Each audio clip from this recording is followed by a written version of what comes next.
Sejam todos bem-vindos ao canal de leitura da Inês. Sintam-se à vontade para dar likes, compartilhar o conteúdo e se inscrever no canal. Lembrem de ativar o sininho para receber notificações de novos vídeos de leituras de histórias interessantes. Os músicos de Bremen. Era uma vez um homem, dono de um burro que durante anos carregou sacos para o moinho sem descanso. Por fim, sua energia se esgotou e ele não servia mais para trabalhar. Assim sendo, seu dono começou a pensar na melhor maneira de cortar as despesas para sustentá-lo. Mas o burro, percebendo que havia maldade no ar, fugiu e tomou a estrada para Bremen. Quando já estava andando, havia algum tempo, emparelhou com um cão que se deitara ofegante na estrada como se tivesse largado as patas no caminho. Ora, por que está ofegando tanto, rosnador? Perguntou o burro. Respondeu o cão, só porque estou velho e cada dia mais fraco e também por não conseguir mais acompanhar a matilha, meu dono queria me matar, então fugi. Mas agora, como vou ganhar meu pão? Quer saber de uma coisa? Disse o burro. Estou indo para Bremen e vou ser músico. Venha comigo e faça parte da banda. Tocarei alaúde e você tocará tímpano. O cão concordou e seguiram juntos. Mais adiante, eles encontraram um gato sentado na estrada com cara de enterro. Ora, que foi que o aborreceu, Bigodes? Perguntou o burro. Quem pode continuar animado quando está na penúria? Disse o gato. Estou ficando velho, meus dentes estão rombudos e eu prefiro sentar junto ao fogão e ronronar, em vez de sair caçando ratos. Só por causa disso, minha dona quis me afogar. Fiquei longe de casa, mas agora não sei para onde ir. Venha conosco para Bremen, disse o burro. Você é um grande parceiro nas serenatas, portanto pode ser músico. O gato concordou e se juntou ao grupo.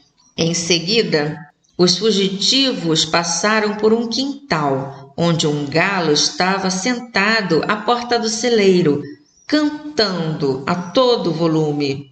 Você está cantando tão alto que o som perfura os tímpanos de quem passa, disse o burro.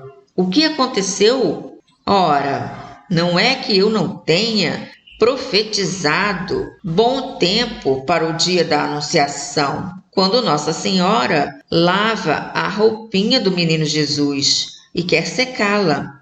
Mesmo assim, só porque as visitas de domingo estão vindo amanhã, minha dona não teve pena e mandou a cozinheira torcer o meu pescoço hoje à noite para fazer uma canja de mim. Por isso estou cantando agora a plenos pulmões enquanto posso. Venha, crista vermelha, disse o burro. É melhor vir conosco. Estamos a caminho de Bremen e lá terá melhor sorte. Você tem uma boa voz e quando fizermos música juntos, será de boa qualidade. O galo se deixou convencer e os 4 seguiram juntos. Não puderam, porém, chegar à cidade no mesmo dia e à noitinha ainda iam atravessar uma floresta, onde decidiram passar a noite. O burro e o cão se deitaram embaixo de uma grande árvore.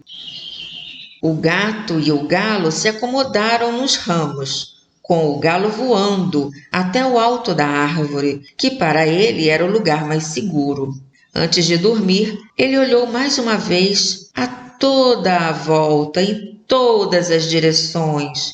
Inesperadamente, pensou ter avistado uma luz brilhando à distância. Gritou para os companheiros, que não muito longe parecia haver uma casa, pois estava vendo uma luz. Muito bem, disse o burro, vamos sair em sua direção, porque a hospedagem aqui é muito ruim. O cão, por sua vez, pensou que uns ossos ou uma carninha lhe conviriam. Então os 4 começaram a caminhar em direção à luz, e não tardou a viram brilhar com maior nitidez e ir crescendo até eles chegarem ao covil de ladrões fortemente iluminado. O burro, sendo o mais alto, aproximou-se da janela e espiou para dentro. "O que é que você está vendo, burro velho?" perguntou o galo. "O que é que eu estou vendo? Ora, uma mesa posta com comida e bebida deliciosa e ladrões sentados à sua volta se divertindo." "É justamente o que nos conviria", disse o galo. Se estivéssemos lá", respondeu o burro. Então os animais se aconselharam quanto ao que fazer para expulsarem os ladrões. Por fim, conceberam um plano. O burro deveria tomar posição com as patas dianteiras no peitoril da janela. O cão devia montar em suas costas. O gato devia subir em cima do cão. E por último, o galo deveria voar e se empoleirar na cabeça do gato. Quando estavam assim equilibrados, a um sinal combinado, começaram a cantar. O burro zurrou, o cão latiu, o gato miou e o galo cocorocou. Então eles irromperam a janela dentro, fazendo estremecer as vidraças. Os ladrões se assustaram com um terrível estardalhaço. Pensaram que, no mínimo, havia um demônio a atacá-los e fugiram para a floresta, alarmadíssimos. Então, os bichos se sentaram à mesa e se serviram, conforme o seu gosto, e comeram como se há semanas estivessem passando fome. Quando terminaram, apagaram a luz e procuraram onde dormir, cada qual de acordo com sua natureza ou seu gosto.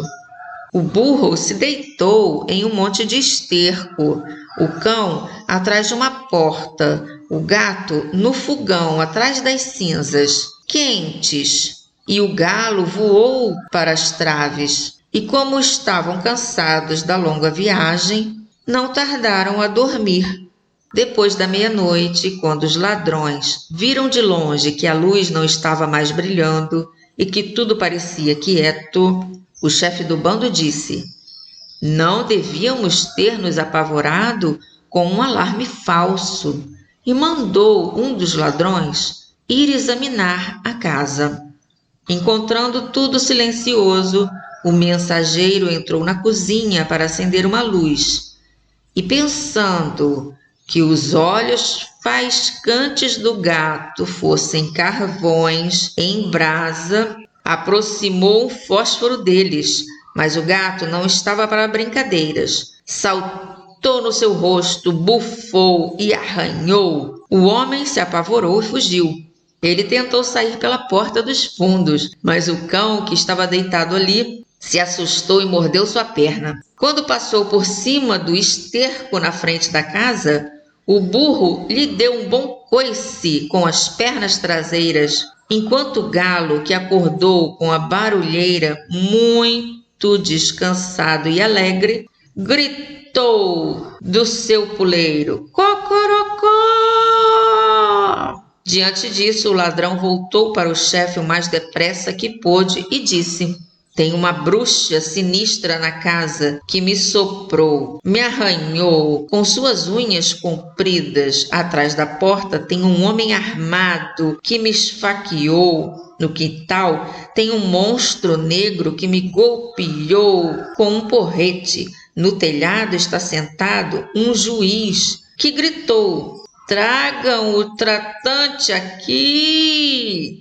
Por isso saí correndo o mais depressa que pude." Daquela noite em diante, os ladrões não se arriscaram a voltar para casa, o que agradou tanto aos 4 músicos de Bremen que eles não quiseram mais sair dali. E quem contou a história por último ainda não acabou de contá-la.